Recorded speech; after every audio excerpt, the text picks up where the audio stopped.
جمال الوجود بذكر الإله، وتصفو الحياة بنور هدى.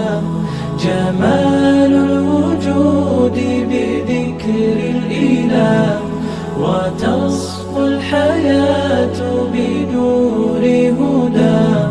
وتطلب نفس له طاعة. लोग कहते हैं बेटा हो ताकि नस्ल चले। आका अलैहिस्सलाम मुबारक की नस्ल मुबारक जो पूरी दुनिया में चल रही है वो बेटी से चल रही है।